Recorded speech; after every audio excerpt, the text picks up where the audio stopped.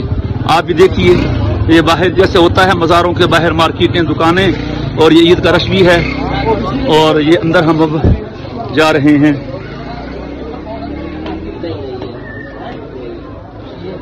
یہ ہمارے رہبر ہیں علامہ مظہر مشہدی صاحب، شہیدی صاحب، جو پاکستان سے ایران میں 40 سال کا مجتہد کا کورس کرنے آئے ہیں، اور ان میں سے 23 سال ہوئے ہیں ابھی ان کے، اور باقی ان کے 17 سال باقی ہیں پڑھنے کے۔ ان کے بچے بھی یہاں ہیں، یہ اس کی جگہ ہے، اس میں سب جو ہے نا زیارات ہیں۔ اور آپ کو میں ایک اور عجیب بات بتاتا چلوں، یہاں پر جو مزارات ہوتے ہیں نا، ان کے ساتھ نیچے فرش پر بھی قبریں بنائی ہوتی ہیں، یہ آپ دیکھ رہے ہیں۔ اور اس کی وجہ یہ بیان کرتے ہیں کہ یہ لوگ چاہتے ہوتے ہیں کہ جو آدمی کسی بڑے کے مزار پہ آئے، کسی بڑے کی قبر پہ آئے، تو ہمیں ہماری قبر کو، ہمارے مرقد کو پاؤں سے رونتا ہوا چلا جائے، اور یہ بھی ہماری نجات کا ذریعہ بن جائے گا۔ یہ خواتین ہیں یہاں پہ، اور اندر یہ مزار ہے۔ اوپر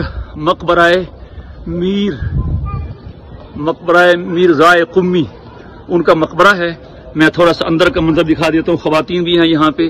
یہ حوزہ علمیہ ہے، مرکزی ادارہ، جس میں اور اس کے ذیلی شاخوں میں 70,000 ایران اور عراق کے طلباء مذہبی تعلیم حاصل کرتے ہیں۔